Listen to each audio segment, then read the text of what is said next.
wedding reception no ho so eno ntibomodem na je number no na book ho na nyama nkoyie 0322 024 438 0559 664 891 na chese no so wonya Nos Hotel number no abuku reservation amanyama akoyie the boss player dey air to so no Nos Hotel unim ho me nko ho da boss nti me mawo weekend bi ho ene de nti me de me mawo chit bi okay na me de be show wife nsem oh me ne baba na o de ma no nti onu kra na de wo ba nyona said there be changes bi enti makwa so okay yes the mabe man na changes bi yeah timi ba ti sa de mo ba no no ba de ba no mo e de be ma na ba ko man de change bi enti debe ba o kra de onya de abesa so de be ma wa me judi e obi ana ba o de me nje Kulun Ghana Limited, home of quality Chinese herb. Ninyina no ene se mama de na sie prostrate no. Me man fan se boss. E mama de ama me take it na me dia Nos Hotel yi. Se prostrate ha me kwada ho a masama destroy everything. Enu nti mama de se prostrate no obesiesie ho kama. Wo Johnson tentem, wo de ne kokokokoko emohyehyeo, wo de na apaya boy. Wo kwa, wo si hanchun capsules. Eno ene ne ehia ebeyi sa de no e de afiri ho. Emema no monkoto Mr. Kill. Wo to a kai hu se bema wasi deni ho bema wo jeje mun tentem bema wo complain won sisim no bia de ye adwuma enti bomodem kope Mr. Kill na afi emu ama mense mu mpem no enkon kan wo ba bia hia araba bazen tablet esiesie ma no kama ahemfie ho enka na firi oba no etwa yopo wo ba edene ba na bema no huria na so huri ache no flow no so etimi flow yie kama abera bosome no etimi aso de ko blazer require fediments apidang have made Juliponia Costa Pharmacy number ni 0244 275 429 0206 271 016 na chese no so enyama tumi ayekama enti meja mo de ma she boss player nsem na enadwoi ensem bebre na ho wode abramo ama show no etumi ato so bra ko fizakito atrasi utum se zak ono no we ne ba sa vim no de ba na no wotin zakito anya win so wonya win mambisa no mambisa boss na mambisa na so mo play Brentford share no ma beti ne mambisa no mambisa MBS Zak Nedze Nyame adom okay omo bro we so mo ka say season be start yeah memenda no na season no so start ampa yes ban start the way anom pe no we na say ya na senke start see no the like the kind of victory see you know it will be able together so yes na the nan go for need together oh there be say na we can we there's so much I can oh afi there asonje beba okay such you mean no the calmness about team yeah and see after international break no ya tete say about anya be one left back can recover hey musa go to be there be will recover okay so see around to play okay me ka say mo anya be one left back be recover na wabaka team no ene ho ano no it's likely to be regular on the mom enye look show enye Malaysia more than that too a long term injury pa baby a next year hono beba but regular is likely to return after the international break and see bema ye chironom no at least be kakra asense de bia na nyamu na mo dia san doctor no ono say also one change my sentence because now I was what na say no so letter of them ask now for BBC na say certain period so and sound with me change my say and I think he started work about do 1 month impo okay and then notify to be two injuries no better okay and that feel na ono so manage injuries no okay na place ni na a tom injury there enye ade atino be wehye otamfo kra obobola on wehye so mpra yes anti e bom person be ba no abe manage ni ye na mama ye na ya mo ne mandu we ane haye anu say ye Brentford o ma we ne one match per start league you na hwe ne mo ye na tete mo a obi ehu say sa injury no obi anya bia affecting the team nti na wan nya bia ye can affecting na wan affecting ye can mayenka na ye wo mo a injury ma to atua ka say ye de any nya injuries coach we are so be say Yenjintum say he's the best manager of all time. Just one player in the team as I'm putting injury where record the play in. Just one player. I'm after bonus or bonus team bonus at you. Until they are struggling. And I'm Paonia record no. There are 2 Premier League games in the Romulusu. Onya red card no. That player alone. The Brenner Pry almost 6 Premier League games, no match in na. Until the Brenner absent did affect Man City. Say Rodri Nkwa just one player free team in the Montino. Omako dead. And after the game, after the Uti and one every one he admitted. But he admitted in the interview say one every one oh say one player no only one player some. Also one player. And something some say to one back no. And the whole year back and every imagine say a team as at now one more like season started now we have 10 injuries. Because United started without back on wine. Omodoso. Because United started without say City so Omodoso. But unse all the injuries in there obia ubi. No, but unse obia ubi. Edu baby no. Yeah, player e cotton so me e chire maye. Oba ya first game no koye. Season ni on e ka say bra oba ye nche go back okra. Ba koye no. 7 matches. Yen lose that league no. Tiani e ka say obi su pra coach so ya bibi kakra. So ya won say obi a print yen hyem ya. Ness also o ha adwene kakra. Yeah, Pep na e no onye hwe nya za. O Pep na wa lose game no. Enye Rodri nti na wa lose o. O Rodri nti a. Arsenal met them earlier on in the season. Now Rodri jinem. So it's my on say omo be Rodri. Arsenal met them bacho. Oh nti. And obi a would Rodri on any board draw e send penalties no. E den na ase na Rodri ntra. Eni nti na e chese but we dey. Rodri eni ngo bobi ni e. We dey he lost. Rodri ni oni ngo bobi ni e. Rodri no. Don't forget to team now can asem dey with Rodri washe no. Man you share with Rodri. It's so Rodri Agina games mama lose. Yes. Don't come and make it look as if say they've lost because of Rodri. And Rodri ntra. Mami Rodri. Omabo matches without Rodri and they've won. But now, we have to look at this thing. This is City with Rodri and without Rodri. Masa, we munyina dada nipa the only one no bono. We started before Manu Wolves. We were going to beat them with or without Rodri yesterday. Masa, they've lost 7. We were going to beat them. They've lost 7 with or without Rodri. Obianka say yenye man. Mama mfa mese Rodri. I say you jumped. Oh, they said Rodri. Was it Rodri? They went to normal 2 matches. And yeah, Rodri. They met a match, a better coach team. Oh, can't ask Nassim. Changes. Seriously, Teta yet. Rodri. Match you young match anymore. Nazo, what the Rodri back? There be me more example like if tactical Obia care about how injuries affect him last season. Arsenal league the entire because Obia did this and Saliba. Na Saliba aye fitter. Na league no come me contest. Saliba prior team of Arsenal team na ombo border. Say one player out of a team it may affect team performance.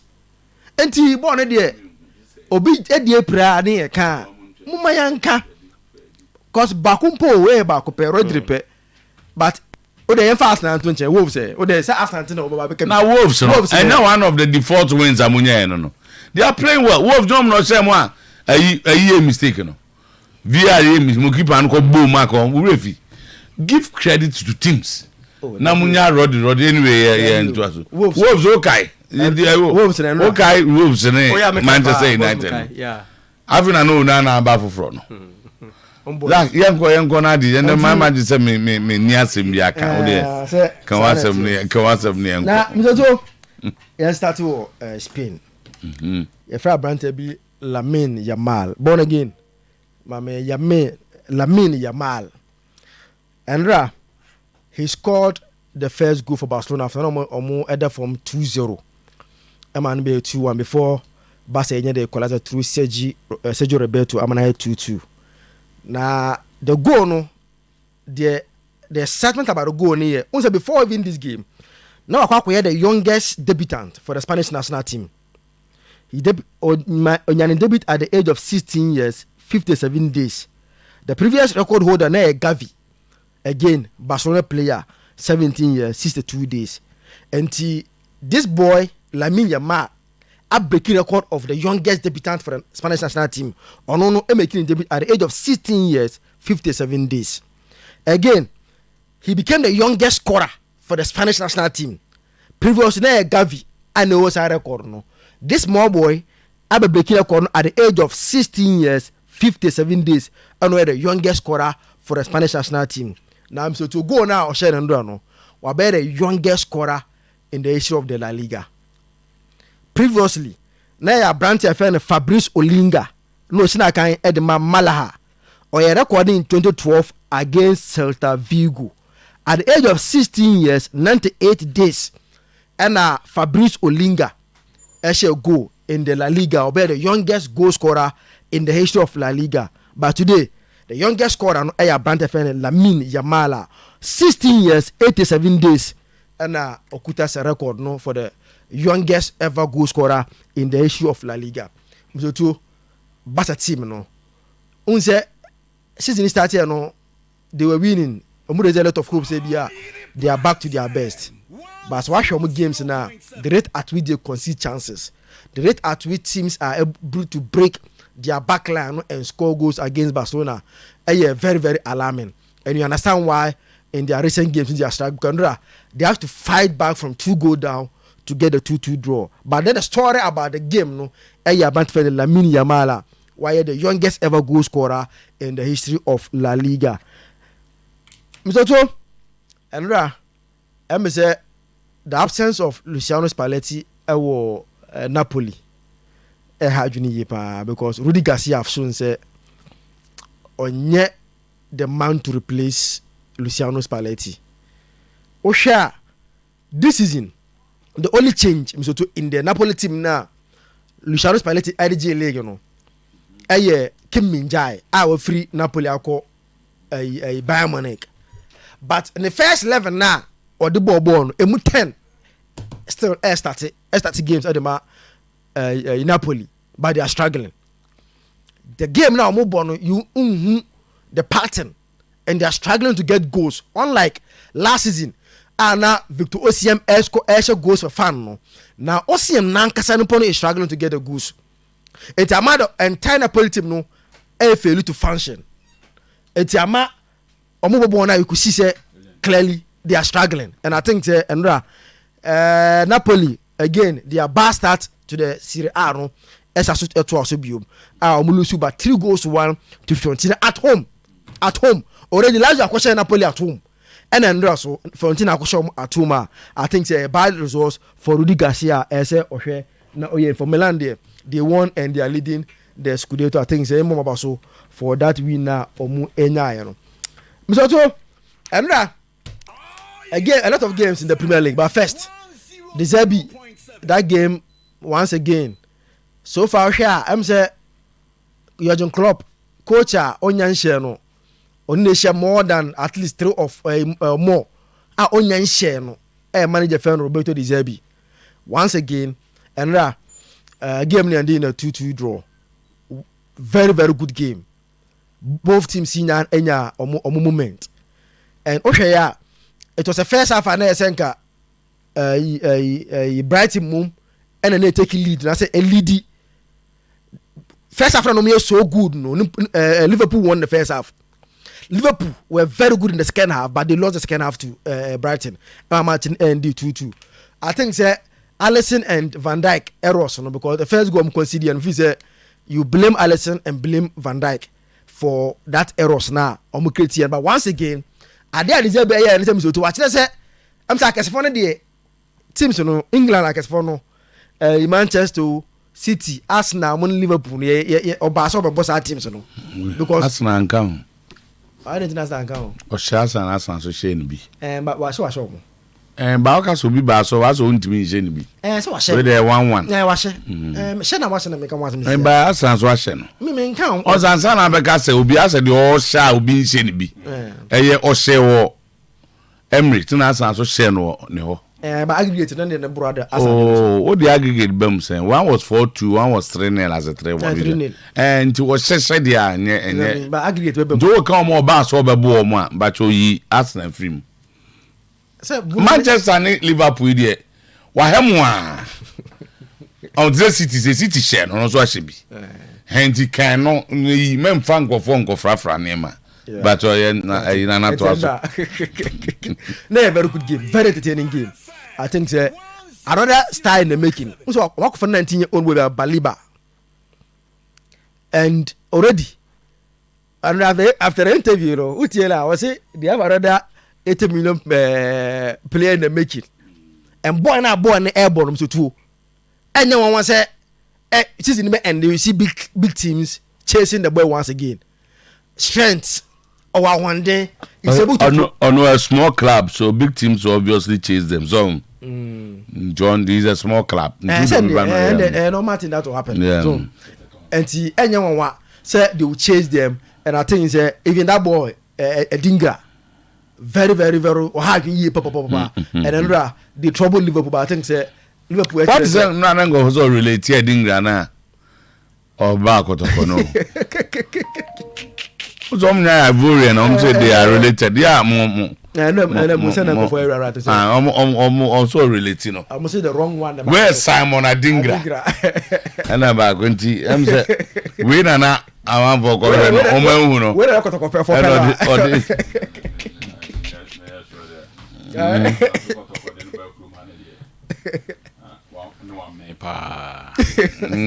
I'm all relating. I mean, you're sure to be relating because the Tommy difference between the two Adingras. I did have now. Oh, Kotoka Adingra no ban and a Fusono. I never was your movie of Fuzon. They are some now. Oh, legend. I is a man. Ah, say, I was Jandy Obia. Kotoka relating. Also, I'm in every crew. Adingra Nana Kwamadanka, NK didn't try Pichano. Sad Adingra. I only so relating. The gap between your more Tommy Nelson. They are some now. Tommy Adingra. Ne brother penny. So again, but we academy boy. Also, another Ratidum for no. I know I'm going to post it. I almost say a week for the Ratidum Academy boys. Yeah. Because what Adingra was scoring for Brighton against Liverpool, Kudus was scoring for West Ham against Newcastle, and it's Nyama.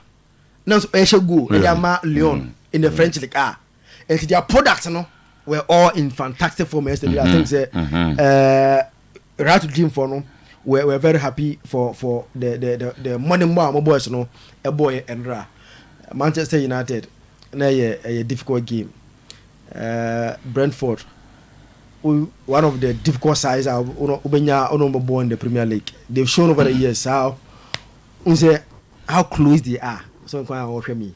That's why I'm making so. I was like, why dear me? No, honestly. But they are not having a very good season. They are not having a very good season. But unse why show against the big clubs now? They always trouble the big club because of how almost set it up. They are always all the 10 players are behind the ball. Oje ball na no more I rely on counter. And on a mobile game you are in trouble. I think Adebakwa was say United affects him to how United Eddie goes at your opponents. So far, what but for United's own damage, or cause of own damage, Nanka be United one can you know more? Because most of the goals that they've considered now, United and the Boniche, then they are punished. Either a player in the Beliche and a goalkeeping error, then they are punished. Once again, Casemiro at the ball for chair, then Onana a mistake. Emma Brentford at the key lead, and the coach quickly. I don't know United like I can want some a progressor, someone who can hold on to the ball, controller in the midfield. And now I say, Omar Amrabat ever boss our role, and in the second half, Amrabat was okay playing that role for United. I wouldn't be surprised. Say in our subsequent game of international break, say they are almost all bench Casemiro, no, but just one Amrabat in front of the back four, no. the net here how United acted and get the goals now.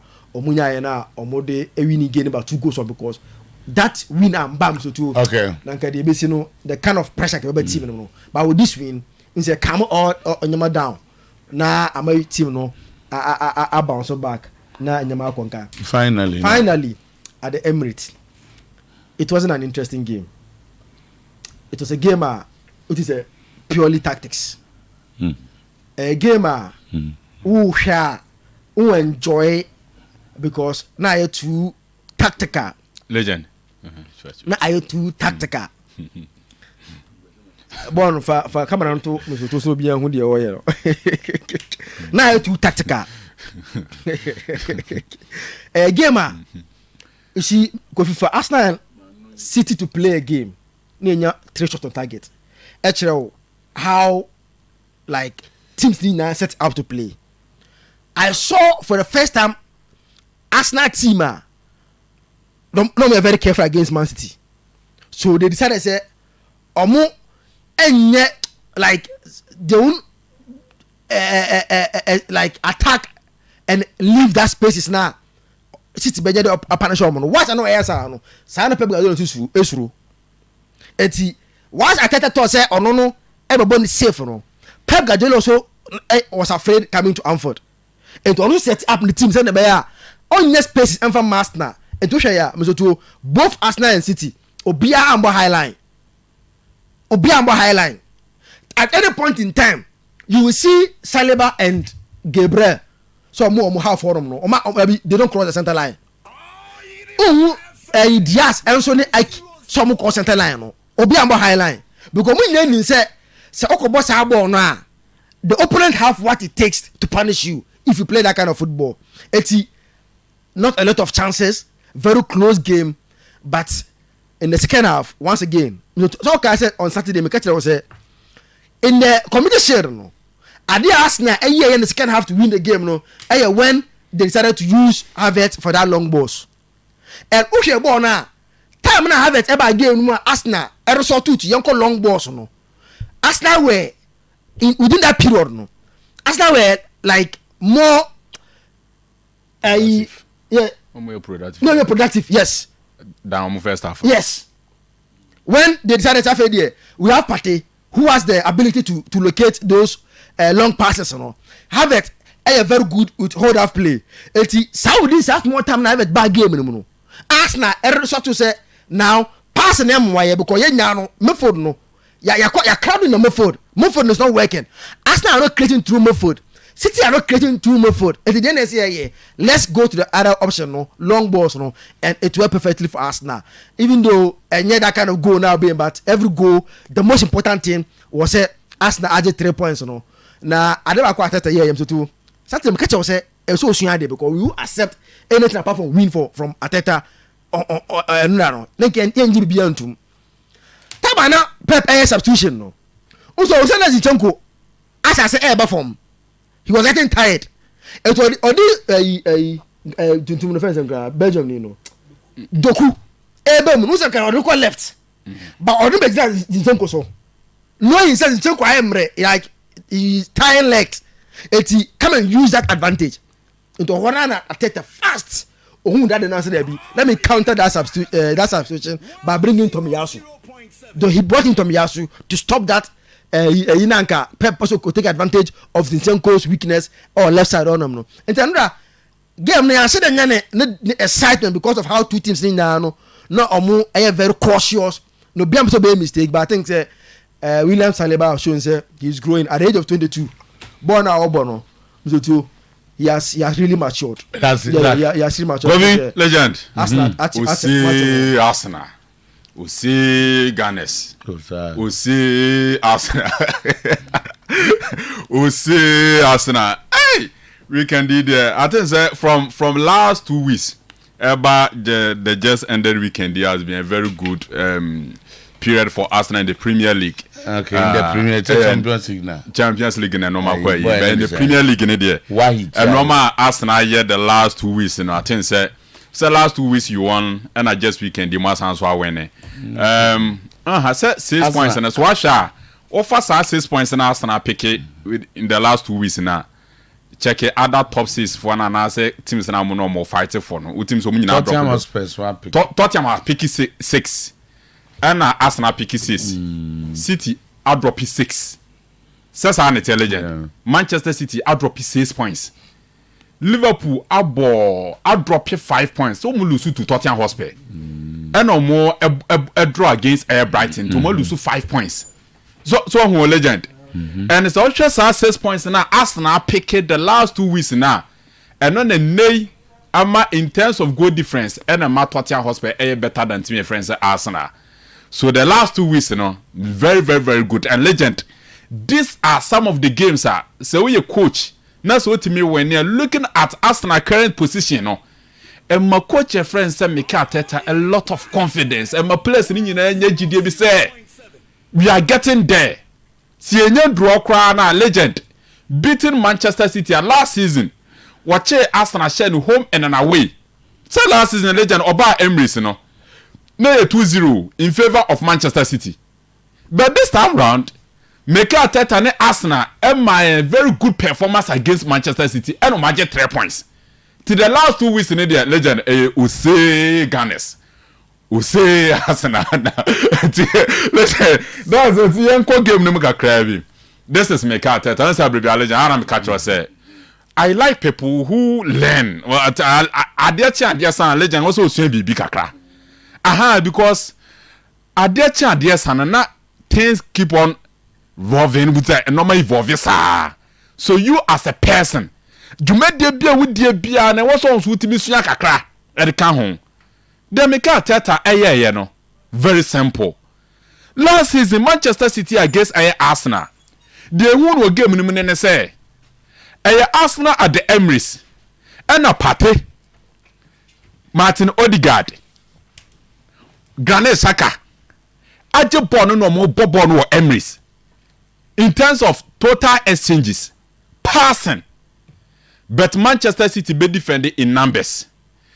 Now you press omo in key areas. Now press omo near Jebon na near Dama Ele Halam. These are great finishers. No ma finisher born near Dama. Until last season, Arsenal be dominated against Manchester City.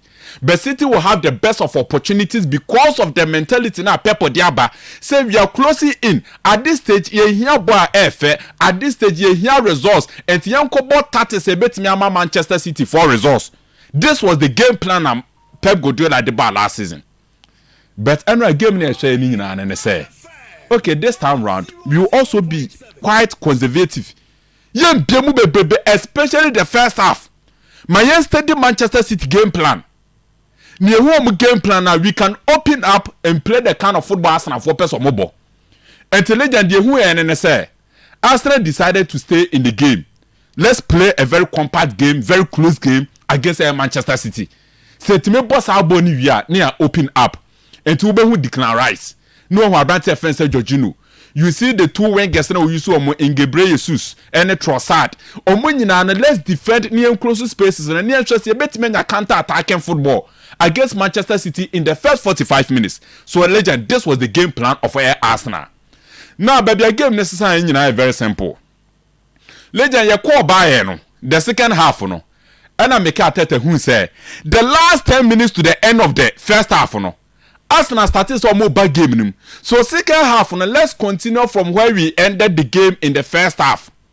And one substitution legend and then they changed the entire game at the Arsenal. Trossard out, Abrante Fraser Martinelli in. So far Arsenal game some more bar. What's that? Okay, legend Saturday night make catch us say 2 positions in the game. The midfield battle. Any the win football now, so 2 teams in the bonus, and they decide who wins the game.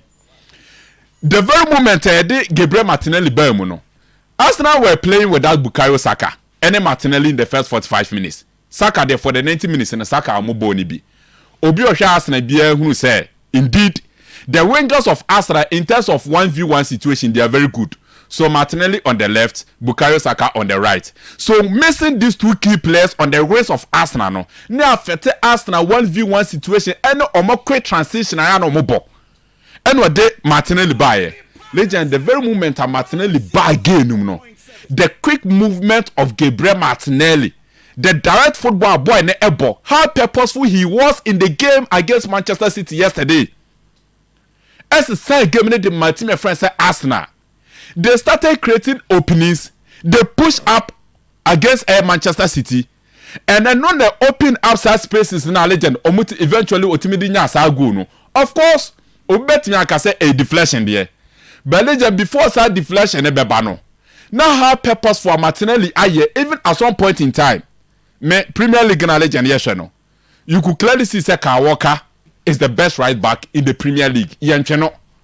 But Americana Martinelli be 2 year no. Open up spaces and my team friends at Arsenal. So the introduction of Partey, Declan Rice, yen close to spaces. Na yen timi ma passes na bet me set it up in game no. Legend I think say it did a lot of good for team friends at Arsenal. And this is one of the few games a legend. Offside by Pep Guardiola. You don't see Pep team creating chances. But the other team that Arsenal no. Also, I share 90 minutes in the legend. You don't remember a moment Abaka Sena was a City player be say go. Sebia Ele Haaland chance you say no. Julian Alvarez and also Fifodi. Also on kai a big chance for Manchester City. And because of the setup Mikel Arteta. So this time round, the coach was quite conservative in the first 45 minutes, but in the second half he opened up. And so Biemo for the legend. I think that had it not been officiating Krana, Arsenal should have had a more comfortable game and a more comfortable result. Because as at now, that challenge a free Mateo Kovacic, Elko Abranti friend Martin Odegaard hono. Premier League we minim game biane officiating emra omode bana. As a game bia legend game bia ye bebo ye say side game we ya chere the rules and regulation governing this particular game. And that ye mra nem cover all the premiership games na ye show in the Premier League. But sir, born again the sir incident ne beto so a. How do you convince us say sa tackle na ye de call the ankle ne nan poso ho no. Legend nya no ne friend career threatening tackle. A tackler, a bit me damage and as a bit me ended the career of a branch of friend Martin Odegaard. Clearly, but referee say Yantwaso Niambo Nenko. So in the first half, Manchester City shouldn't have ended the first half with 11 games. They shouldn't. It should have been 11 for Arsenal, 10 for team of friends of Manchester City because of that tackler Mateo Kovacic. It was a straight record. We can't VAR and but the evidence of VAR. VAR had a very good view, a clearer view of the situation. Yet, we decided say on just our record and for my team friends say Arsenal. So, later it was a good game for team friends say Arsenal and San Americano. Ebema Arsenal players and boys Arsenal coach, technical team, the supporting base, Omubi Biara, Obia a lot of confidence. And says a master to say. If there's one team to repeat Invincible, the only team is Arsenal. Yes, if there's one team to repeat the Invincible, and yet any other team, Betima, your friend said Arsenal, the Gunners. It's difficult for anybody to go unbeaten. Okay. So legend, that is it for Arsenal. It was a very good game. People keep saying say Juve. Say. What was the last to say? Say coaching and disappointing. Coaching and disappointing. More form. Other games, you know. I'm happy with how our Chelsea for a grew. And pressure. Our next game is against Arsenal. It's against international break. Yes, so that would be very interesting. At the Stamford Bridge. Yes, London derby at the Stamford Bridge. So the introduction of Kupama Mono legend I think say for Arsenal to have played the game for once all the forward liners of Arsenal, Raheem Sterling, Nicola Jackson, Kupama Munyana Esheguso no legend neye. We have always been discussing Chelsea here. Of course, the missing link is what they have started finding. That is goals, no. But in terms of total playing chances there, Chelsea were always good in terms of ball possession, in terms of creating chances. Now, to the one a best finisher, and these players, Sterling, Jackson, then of course Kupama Munina started almost finding the net. So good for a Blues. So Chelsea too under Pochettino almost started almost finding rhythm. Tottenham Hotspur for legend. Now enye vital performance, but first 45 minutes was very good, but second half was very tough. But Postecoglou make it so say Jumana Spurs for enye games be saying also mulusu and dropping points. And to make you so some budget 3 maximum points and then they lead the premiership table. Ya komasem akomasem. Young respected to my friends at Tottenham Hotspur. Omo mentality under Postecoglou legend I think say grow. United legend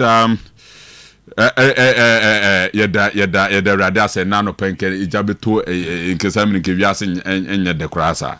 Other than teams abobo no bia de she wo ya na dum te mind azo de radiasi. The Bion Senka legend this would have been last Saturday na make a record bia. Manchester United any coach friends at Tottenham person mo beye. Say Ten Hag, sorry. The Premiership era. Manchester United lose 3 consecutive games at Old Trafford and see that. But United were 3-4 minutes away from that unwanted record. Me pa what I say. They were some few minutes away. And a McTominay, a buyer, a fighting spirit, Old Trafford spirit, a pushy omo, and umutimi yes I come back now. It was a good game for United, not an impressive performance, but then managing to grant that results, going forward, and a bit me a reason and I say a bit motivated omo playing. All right, for the it was very good. good. Very much. Jibo. Mornings. You good. Asna she dey say if you fine. Minkasa say tricks. Debut, Premier League, you know. We have what it takes to beat City one day. Sana, yeah, kono. Once and Golden Boy, no new. Saka wasn't around. But they say, at that time, the injuries will come. Yeah. About you plan ahead. And to how he manage it. And Marco Macasa, we knew, and a Bruno knew. You want me to tell you? We know hard. And by who your coach, you have to become a part of the game now. Look at how Pep is struggling. Oh, Benga said Pep is struggling. Benga said Pep is struggling. See, the beginning is always today. Pep is struggling. Abraboneni bibi wo mu bia na yene nti ene ne bana wantimi enye odi amfirima. They are come. Se ochina untimi nye bibi. Ochina so yene Sunday meche no. Nti da fufu bia your opportunity the maso. Yeah, you ought to say Zakito. Stop making it look like Manchester City lost to Crystal Palace or Brentford. Say Rodri, they lost to the second team in the Premier League last season. And Timaya say, "Oh, my please be sure, you were in Guana." The fufu bia bia na what take advantage of it, no make use of it. I don't know what you say. Oh, yeah, Magadola, some number more. Say, no one answered for Kubusa Gadola. You a game, no, say. Nah, City. Obe so City me, un lose too much into us. No, see news. News and they say, Arsenal only City about 12 times. I want to end up by Newashi. Oh, so Arsenal any and one, no. Aye. And to Arsenal, our 12 games, continuous 12. Arteta had beaten every team he had met in the league. Apart from and now I Mikel. And on the news, and there's some the banner call. We are grateful, Mikel. He's bringing us back to where we belong.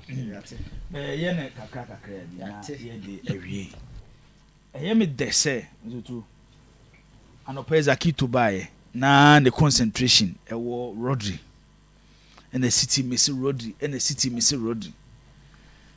Me there be a say football na yebono zotu enye obi adwuma ene so be shego etina ball na ye department achichem ye wo goalkeeper ne de ene so be saves ye wo defender ne de ene so be defender ye wo defensive midfielders omo ye from scanners omo na timi scanning who danger nti ayese wo mzotu empaboa na esoro no ene ase na muate glue na de beye mama na che no ehona sa na masis for ne edo omugina nti omo na matim echi yɛwɔ attacking midfielders and yɛwɔ forwards.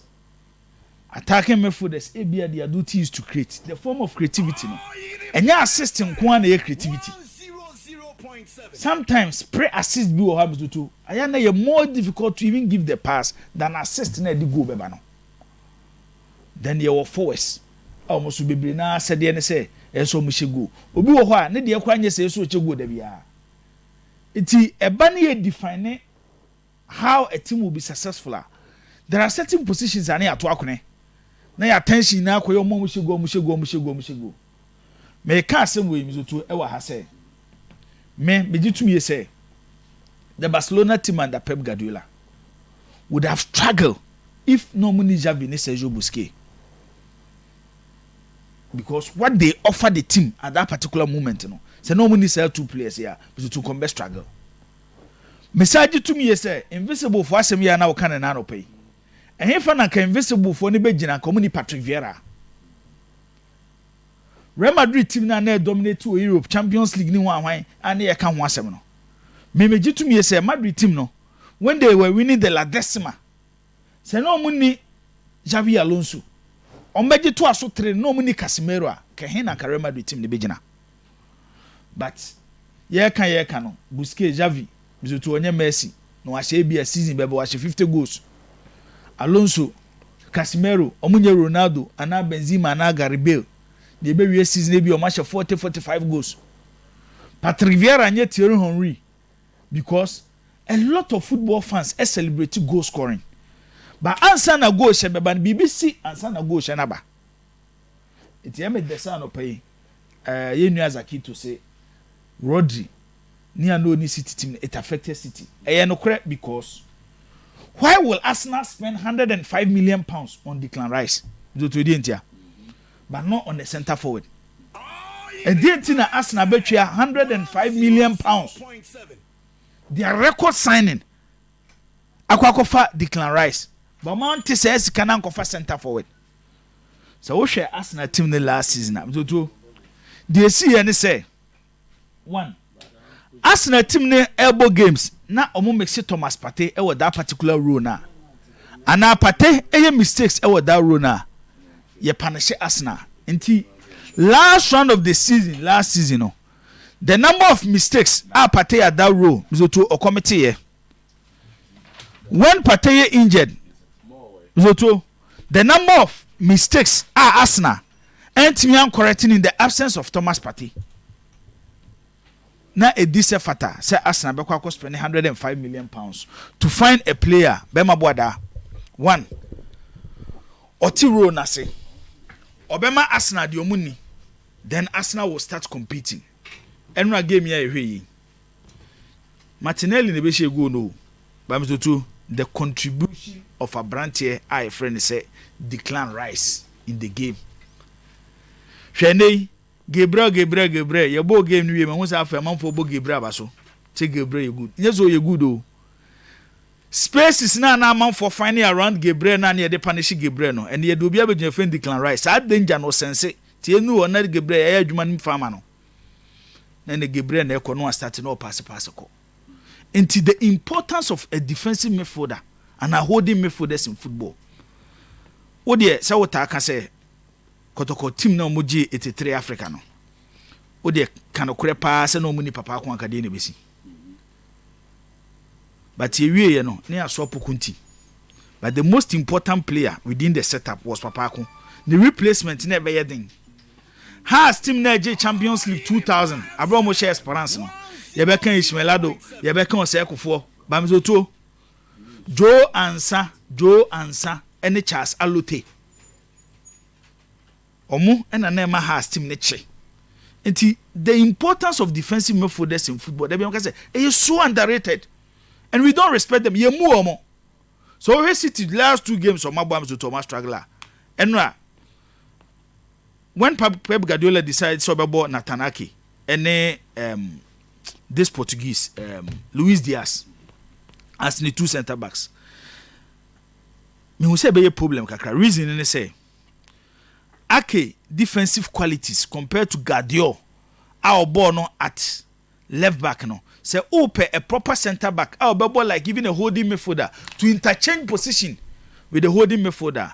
Vadio is better than the Tanaki. It's playing Vadio at the left back, then Ake as a center back was going to be a problem for Pep Guardiola. Now, enemy no. Depth asem na ye kan ho asem no. Enra that won the game for Arsenal. Something last season no money. And they Arsenal timi bobo. Martinelli, Mizoto, etina bench. Na Trossard started. Na Edin Ketia started. Bukayo Saka out. Kai Havertz. People still underrate Kai Havertz because they feel say Kai Havertz in the position no but so waje ball no twi nipa be 10. Kai Havertz onye Martin Odegaard.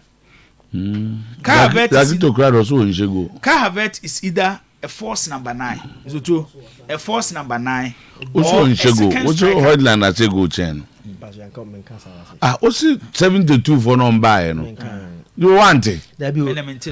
One abon about some person me. Me na basi. No, one does 72 for no buy. Obi Sego, obi there. Just here chibo ko to man so. Na we there me bona about film. Me bona about the awonka. You were young Remember what I think say Arsenal lucky last season they are getting there. Winway it speaks a lot for Arsenal. It changes the team mentality. And I saw a game carefully. It wasn't a game at a point. Not Eden so betting I say game will be winning. But this is football. Sometimes you need a little bit of luck. So short now Martinelli boy, I'm to deflect here.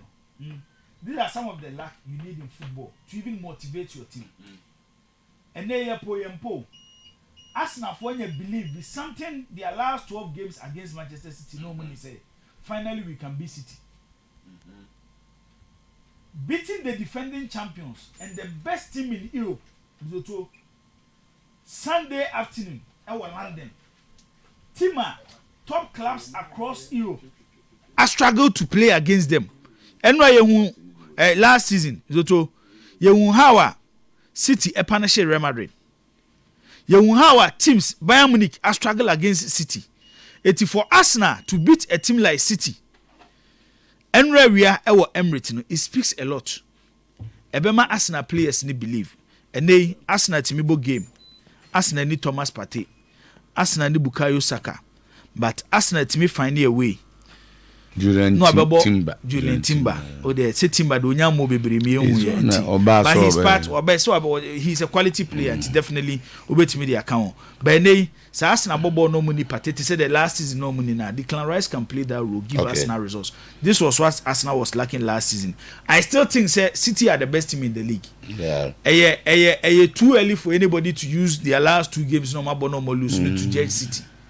They have the materials to recover. Last season, no matter this position pain, to buy the more recover to win the Premier League. If you want to win the Premier League, you have to be City.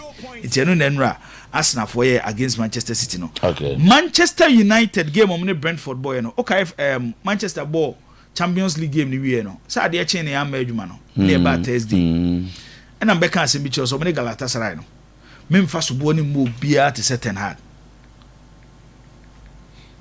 Poor choices. Especially the arrangement of players on the pitch.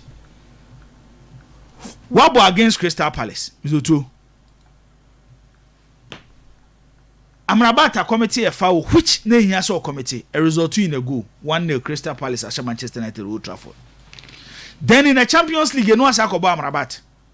Yeah, pressing from the left side also a comma pass. No bobo Korean. You head the United defense using the ball for Manafe. And a card the far ball. A pa. Manchester United 3-2. And then wako to be able to protect with defense. Also, the ball left back. Amrabat on your left back. But there are defenders there, so change your setup. Now, we Saturday game now. The law at the right back, Lindelof at the left back, Harry Maguire, then Abrante Fencer, John Evans. It's better than Sobeko Amrabat at the left side. And Okra Nanchan was to Onana makes a lot of passes in the game. And I Manchester United game and I realized something. Yes, Amrabat will solve their problem, but how Ten Hag wants his team to play, and based on the materials in the method, he will struggle kakra. Because when you pick Obi to say Amrabat to fa Casemiro, unsenra o first half near rare. either the first pass or the second option be no struggle that's what the City players no only reason why and see another game no kwa we game against Bournemouth so we decided some more press either the first pass or second pass e ko Bournemouth no yes reason and say sa position na Mr. Otuo ye the players gina omom kwaje ball free goalkeepers no Thomas Partey the better Thomas Partey is a good holder of the ball than Declan Rice if Partey be mu second half no look at Arsenal possessive play now Arsenal start your multi control game now for the goalkeeper and the passing he might not receive the ball but in the position he betting create space at the other players if Partey defending it better than Declan Rice watching the Manchester United teams what to Onana now so ball from the backer you don't have Lisandro Martinez as a first option when Onana jeboa so what do? You start kicking long balls than playing short passes because one Amrabat yes our players no Maguire yes our players no John Evans yes our players no Lindelof yes our players no even Casemiro as Real Madrid this has some ball build up from the backer and you Toni Kroos no Luka Modric in the bench ball na Casemiro ko nanim so what the mention I say it's you understand some is the two to even define your system at a football club you need certain players and be my system no etimi am wanya results and I think moving forward no I sure say if he stays next season he will move in for a proper holding midfielder how he so comfortable on the ball maybe your man a shield in the person of Amrabat in case teams decide some be personal I think he got his lineup right yes baby I no mujina ne there bizoto na Manchester United be here search victory be enyefe victory be on bebre to test the mentality of the team yan jeju omo say we wait for the next match in their next two Premier League games bizoto City wo mo no ma obo City inti ye better test Manchester United for ne kakra Chelsea su ko win here bizoto against Burnley don't let the score line deceive you ball na Chelsea for ne bo no bizoto enye ball papa pass ne do so until when you play such game against City, Arsenal, you are in danger because their transition, Arsenal transition, this season, the best time in the Premier League. Say Arsenal football, or more transitive from their midfield to attacker. A quiet Odegaard, before so bad ball, no move ball, quick to the last half of the opposition. I am not effort. And no money be our man for her ball no. It's when I watch the Chelsea team, their transition is slow. They pass the ball a lot, which doesn't create a lot of chances. They rely on individual brilliance. I was not convinced with the game of the Burnley boy. No money be a statistics in no. Now no me na AC Milan ne Genoa ko ball game. Now mo ball game ni wie no. So na Milan na share Genoa 1-0. The hero of the game Abranti offense Olivier Giroud. Me sorry an opay na if I'm a phone na me say me kenkan nyoma kakra. Me be say save percentage across Europe top 5 leagues this season. To be on coach statistics. Olivier Giroud 100%. Alisson Becker 81%. Keeper 76%. Donnarumma 75%. Onana 69%. Olivier Giroud. Yes. Ede percentage. They see and say save. Save percentage. They see and say. They see and say. They see and say. Mike Mignon your record. Na Milan na yomu changes away. 5 changes ni nyina. It na say outfield players na ba ko beda go post ni. Within the Milan team, they were outfield player or good when it comes to goalkeeping. Christian Pulisic. But game no more born, then they will need somebody over height to be in the goal post. And a Giroud sacrifice here. Say no be kwa that post. When the able game na just some few seconds to end the game na Genoa for nya Bobby. Omo ball long ball. Say Calabria ne one of their players. And overtaking him so too. Then Giroud ba bonten no den sa wo ball so. And okra wa timi agino tane na chino say e ball ne sa down no turn no che ball. Or che ball we are statistics say save percentage across Europe top 5 leagues this season. Olivier Giroud 100%. Say 1/1. So 100. Why are 10 back no? Obi a one analyze statistics so far. Anka Giroud one analyze ko no ano. Anka Giroud your goalkeeper. No, bizoto. No was save 100%. Was save 1. How many saves And how many games na listen back ada? How many saves no? Baby, I share no. When how many saves no and how many games no? So sometimes you need to define. But the history around it, say after the game, no, then the marketing purpose of a football club. What Milan here and say they changed the number 16. No more pay goalkeepers jersey. No more year number 9. Could you believe say? Omo printe 1,200 jerseys. Goalkeeper jersey with Olivier Giroud number 9. So to and take 4 hours, not jersey nasa. It's moments in football. I say clubs are capitalizing on it. Now that ebenya da je no, we need to bring it down to ya clubs na the omo ye. Nti I think across Europe it was good. England for no so start. Yeah. And now Michael Owen metenenka say the baby anyome ekono. One way afin ko na wie na Jude Bellingham ya baba ye no Ballon d'Or winner. I must start it. You won't be paying until we have 3. That's it. Go baby. We shall say, mamma. Oh, fear. We should say, Michael, I young quick one. Yeah. Okay, so you Ramsey. Since Ghana Premier League, you know, Otuo so over the weekend. Then I see between Kashala and the coach. Sir, after the game against the Dreams FC, and a head coach post match, you know. Discuss say why Omentimi and Shogun say 0-0 goalless. Omentimi and Shogun na central for Yibisano. No say House of Folk at the moment the club doesn't have a striker. House of Folk at the moment doesn't have a striker. Then Omotwasu Busane say, but I didn't know you Kashala no cry free mo. Also, but you think Kashala was good? Look as I know Bobo or Yadiana. Kashala wasn't good. Onyadie. Born now Kashala ebono. Martin Koopman say me das say Samie ebabebo. Martin we've got one guy's only good gecko. Also we've got no striker. Also we've got no striker. You need striker. We don't have strikers. House of Folk doesn't have strikers. And 2 Kashala as a player now more case me yi ni free now mo be me question why I took Kashala almost striker na tukano. Isa has gone abroad. Yeah. So we have no striker. You have no striker. Anti legend. Management is serious. If I see my team, the way of playing, and I'm very happy about that because we start on new, and the reason is that we want to play football, and I think we'll show the people also, and also the technical staff, that we can play football. For sure on the midfield, defending we are very strong, and in finishing we missed something, and that's the reason that it's a draw, but I'm very proud of my team. But how worried are you that after 4 games, you only have 4 points? No, I'm not worried. But the fans are not happy. Yeah. But this is football, and if you see what young team we have and what's happened in the pre-season, we did a very good job. We have no striker. I tell you again, we have no striker. Isa is going to abroad, and we have no striker back. So I tell them every time. So we missed the striker. Why did you take off Kasala? Do you think Kasala was good? Do you think he was good playing? No, he was not good playing. So then next one is going in. Hamza Isa, young player, a lot of talent also, and he fights. And Hamza Isa is for us the next option. So yeah, that's the reason. Legend. Why Conde was a player no crowd? I think I get the same Kashala ya ohunu. We be there na here. The same Kashalich. So you crucial. The same Kashalich. Coach na say no. Legend. Is there only Kashalich? Adriana Martin Koopman ayeno. I was here 12 was in there. Koopman so dini example.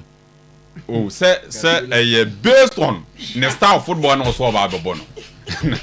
No penny bro na. Coaching say Obebo Ayas star of football. Say no can say ya one can say Ayas star of football. Any Barcelona star of football.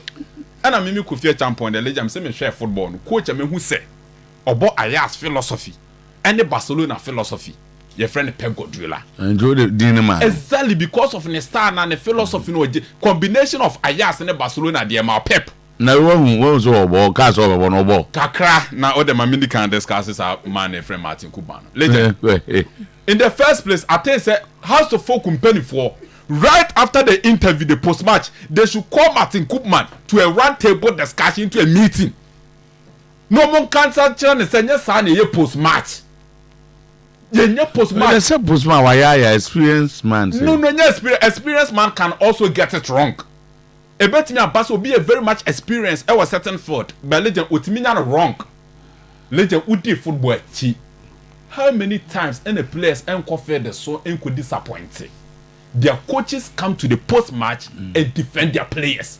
Also, ni striker. They don't give their players out. Ni striker na etukwan. Legend had there. House of Folk team in the house is here no. Abrofi haju. The rank and file of House of Folk team no. Omujiri say omu fair choice center forward.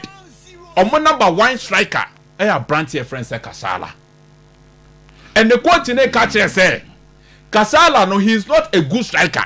And that as at now, inside the had here, House of Folk as a football club, omu ni striker ewa House of Folk. But legend, this is it. And then see yeah. Kai Havertz eba Arsenal. When we have a boy in a struggle. When with the number of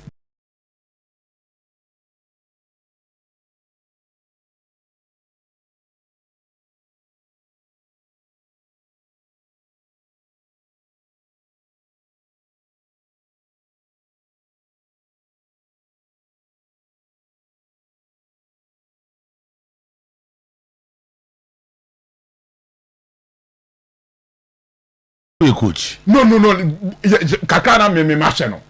Martin Kuma me can't say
onga de ede begu ye stew ene nkwan mu wa wo ye aduane bia so de onga so mu a ma aduane ne de no eye sonko ena afa Yumvita infant cereal na koda wa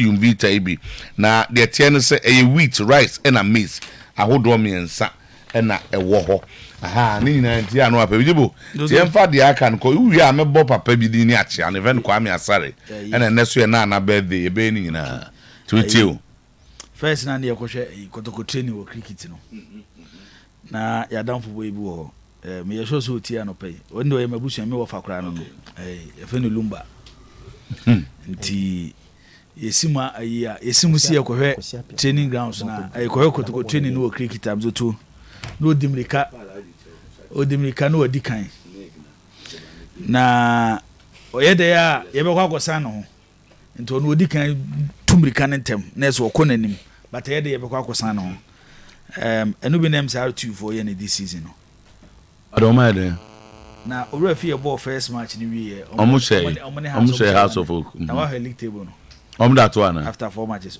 the relegation zone some will be about 3 games. I two about 4 games. I'm about one double coffee. 4 points. I'm on 4 points. 4 points. I'm about home 2 after 4 matches. Nti omo yin nyina no omo 4 points omo picking home. Nti one go draw against Heart of Lions. And omo share has 1-0. Heart of Lions goes omo adwo ball lose to RTU. Omo ko lose to Bofakwa. And then no go start show 3-0. Tamaleo. Yes. Baby. Okay. Now, Coach Michael Osei. Mzoto Michael Osei, one of the most intelligent methoders at Ghana football. Yeah. And maybe 2 years say methoders do more boba na ya. Omo better coaches than even defenders and strikers. Into the national coaches no more ya there na yo de time no bobo no position no more. But Ten Hag no boss eh. Me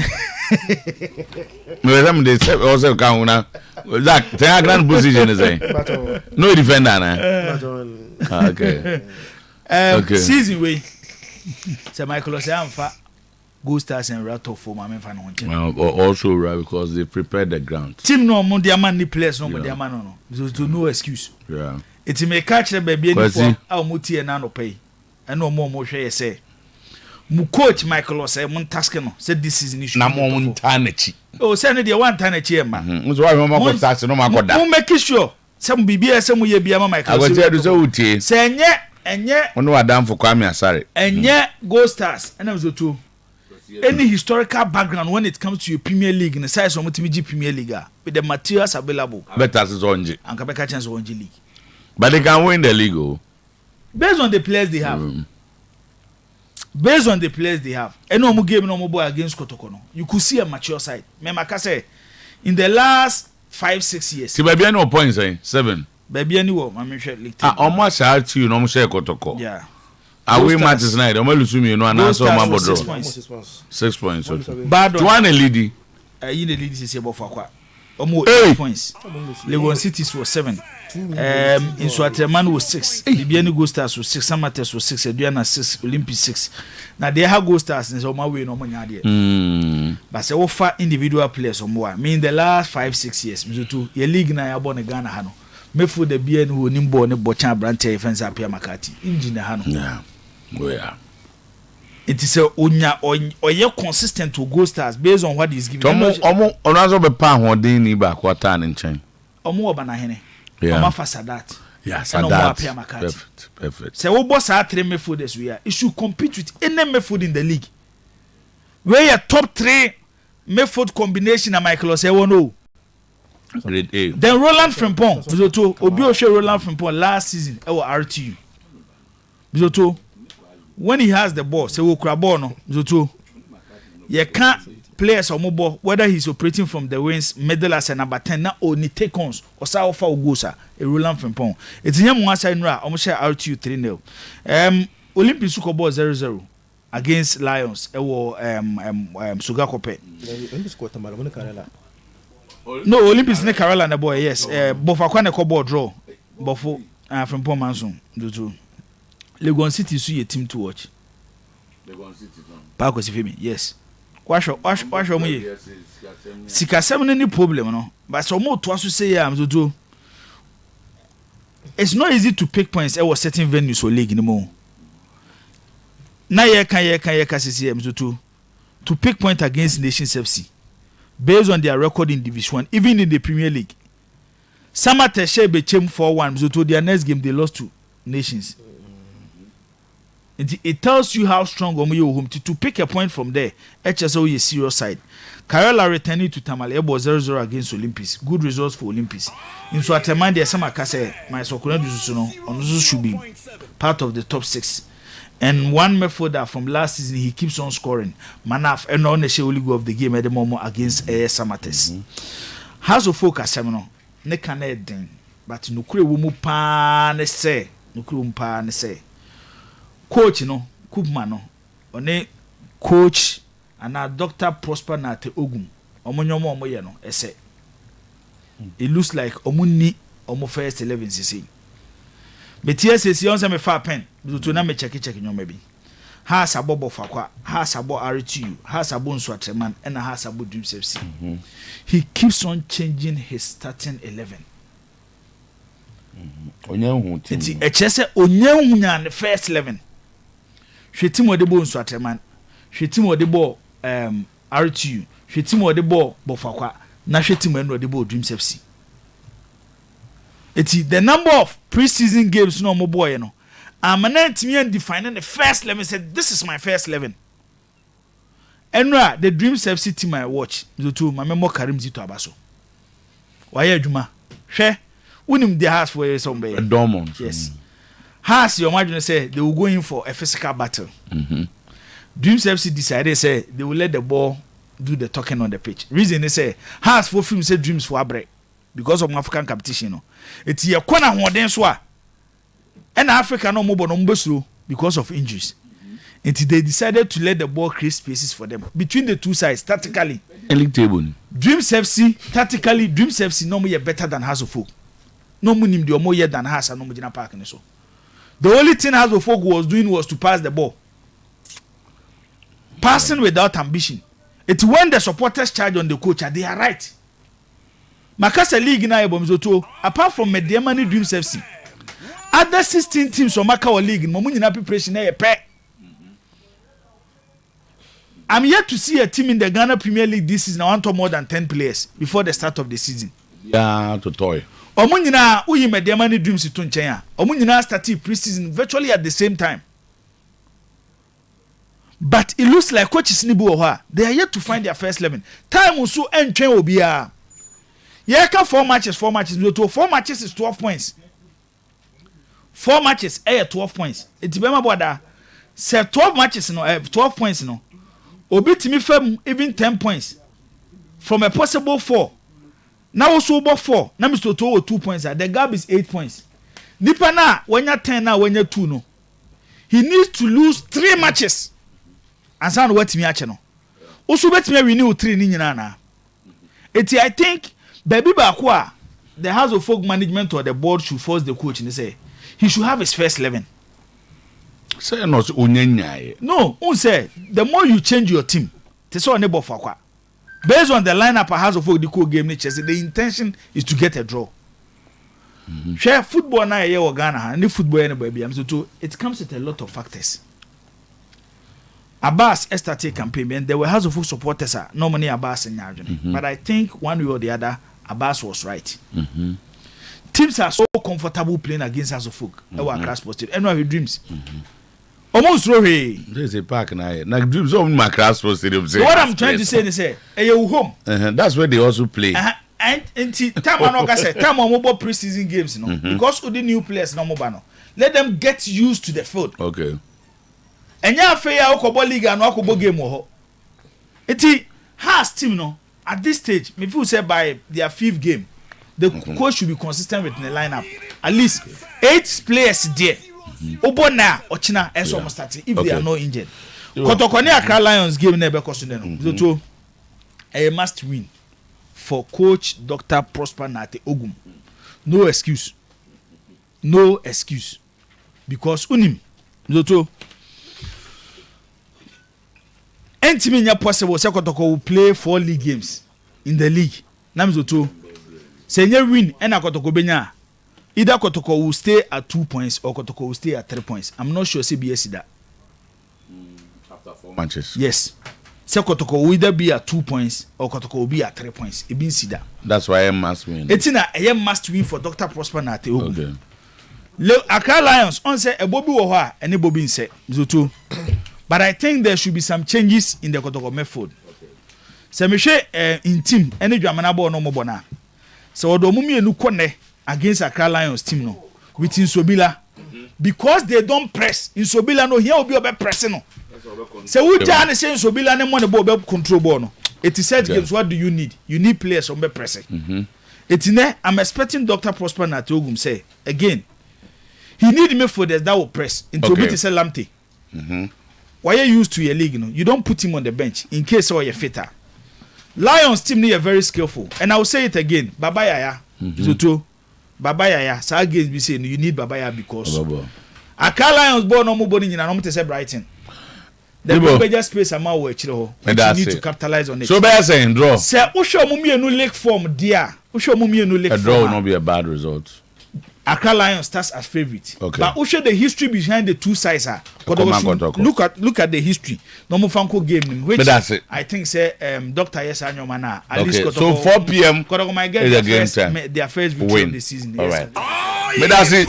Korea Susuma and Sanyan Tentem. Na minje birthday we ni enko. Na oba ye o kan dem tiase na yire.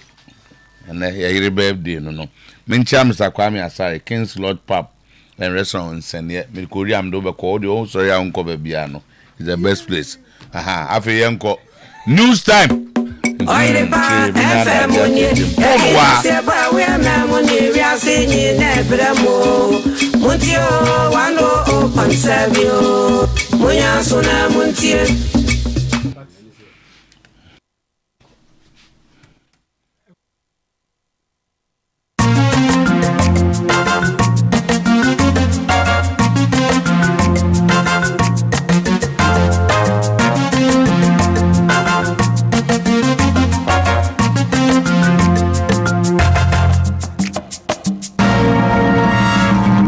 Oyerepa News.